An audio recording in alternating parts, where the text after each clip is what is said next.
Hi ITAC. This is the room of requirement, my technology proposal and request. For those of you who don't know, the room of requirement is from J.K. Rowling's Harry Potter. It's a special room inside the Hogwarts castle that only appears when there's someone in great need of it.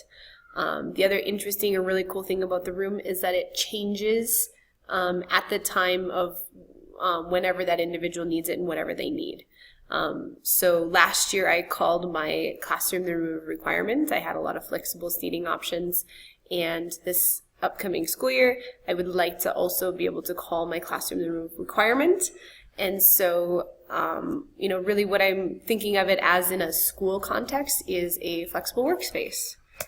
So I have been doing a little bit of research, and I was able to find this really awesome infographic, and it shows different kinds of classroom layouts to optimize your space. And each design that they have on there serves an individual purpose. The problem that I had, after I'm looking at this is, well, what do you do when your classroom has more than one purpose? And like my classroom, more than one purpose in one period.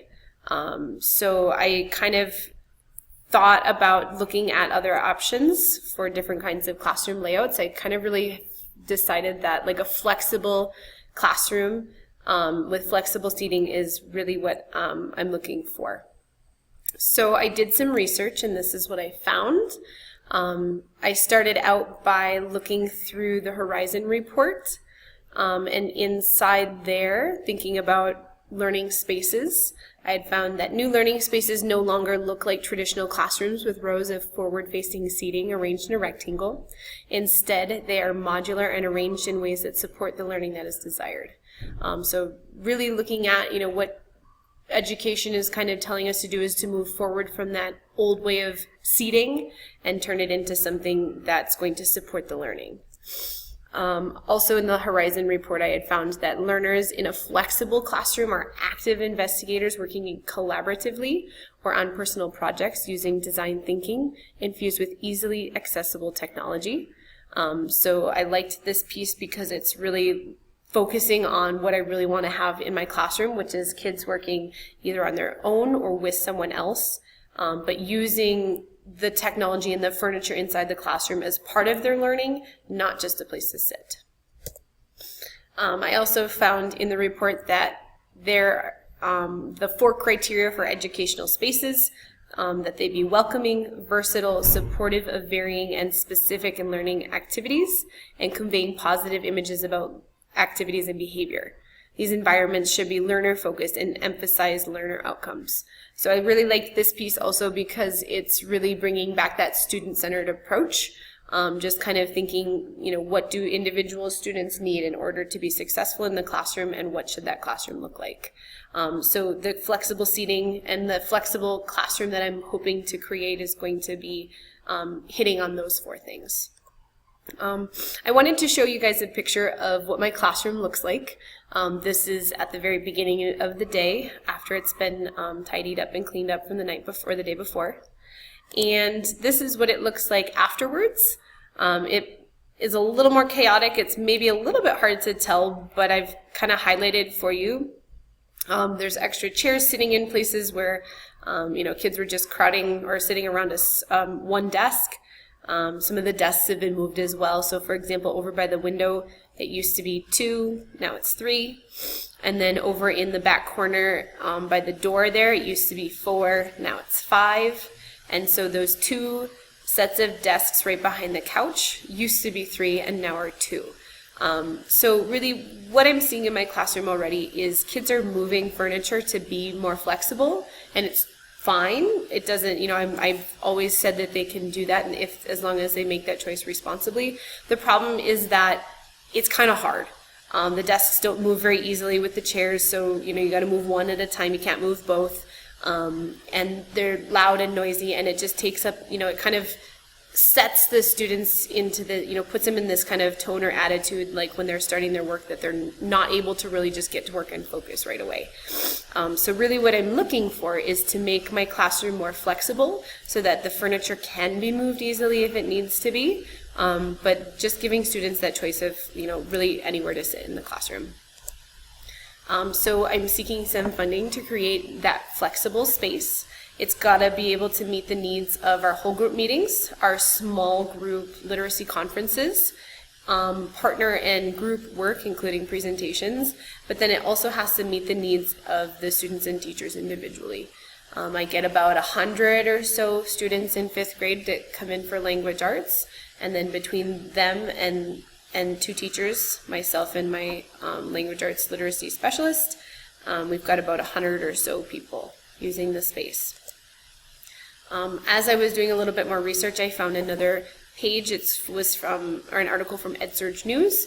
It was, I really liked this article. It was something that I actually had read. It was a link from the Horizon report into another piece of work. But I really liked how student-centered both of these next ones are. So the first one, kids deserve a beautiful space to be in because we care that they're learning and constantly improving. Giving them a fun space to occupy helps create a culture of learning and exploration and is a necessary change if curricula are going to continue to trend toward more personalized strategies. So, really thinking that, if our students, we're trying to make that change to be more individual in the way we teach, we should also be very individual in the way that we have kids sitting in the classroom. I also like this one, that innovative school design isn't simply about taking away walls and making spaces movable. It's about creating a variety of spaces that cater to specific learning needs and providing a safe and healthy environment where kids feel valued. So as I was putting together some of the designs for this proposal, I really spent the time to think of different kinds of workspaces and how those spaces are going to be good for different kids in my classes. So really making sure that it's student-centered. In regards to what it's going to look like, the first thing I did is I actually asked my students to make some drawings of what their dream classroom would look like. From those drawings, I actually flipped through all of them, and I took out some of their designs and I kind of used them to build what I think is going to be the most viable option for our classroom. So if we start out, we've got a floor plan that kind of shows generally what it's going to look like. At this point, I would suggest that for each photo here, you can just pause the video. You can kind of take a better look at it and then keep playing it. So for this one, we've got my reading library corner. I want to basically get rid of the big bookshelves that are on the floor and actually put some different kinds of shelving attached to the walls along the back wall and then also along the side wall where the windows are. I also want to get a small tablet so that kids can have a resource in an information center rather than having to always ask to use my own computer.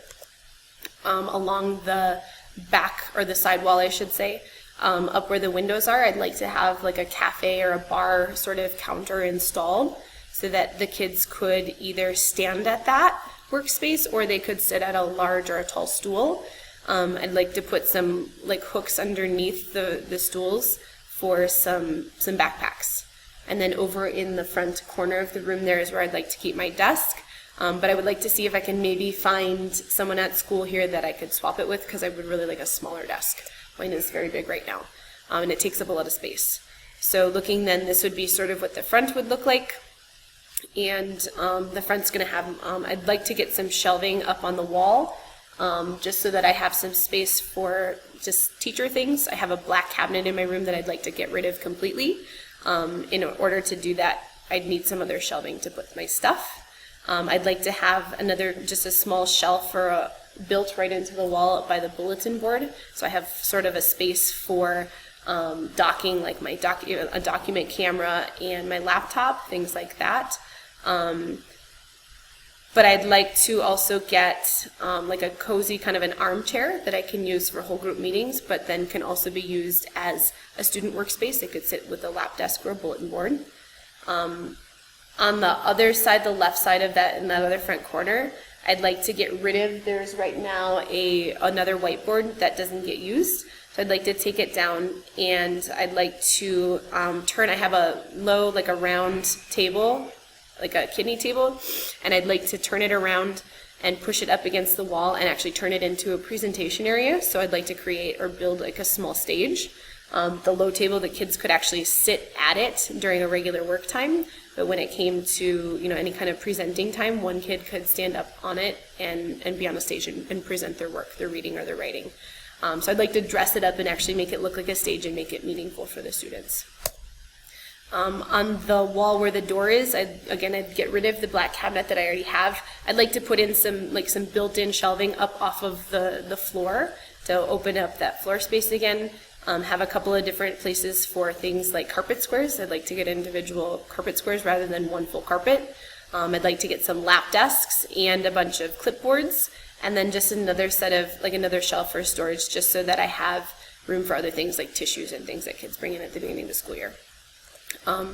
Along the back wall, I'd like to put in a bench that runs pretty much the length of the wall, so that the kids could actually sit at it and have a sitting workspace all along that back wall. I'd like to have enough space underneath it where kids could also put their backpacks, because that's going to be a big problem to try to work around, is to get rid of all those backpacks. In the middle of the room, I'd like to get rid of the couch that I have because it's kind of broken. And I'd like to replace it with two individual sectional pieces of a couch, so that to push together it would make one couch, but then during independent work times the two pieces could be moved apart, and so we could turn it into 4 different workspaces. Behind the couch, I'd like to have 3 regular desks, but I would like to replace the chairs with yoga balls so that the kids who need a little bit of extra movement can sit and do work there. Some other things that I'm really hoping to have and to look at here would be some beanbag chairs, some of those lap desks, and I'd like to get rid of the remaining desks and get 2 smaller square tables so that I could fit about 4 kids sitting on smaller stools around the tables. I'd like to put some wheels on those tables as well so that the kids could actually move the tables. If we need to, for example, have a bigger workspace, we could push them together and make a longer rectangular table.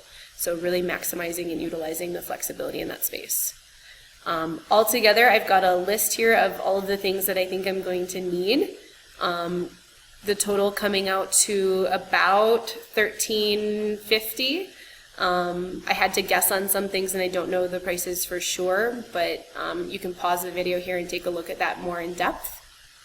The last thing that I wanted to show you is just to point out that in all of the remaining slides, I do have the typed answers to each of those specific questions in the technology request form, and I wanted to add those in just in case. So again, you can pause and read those on each of the different slides.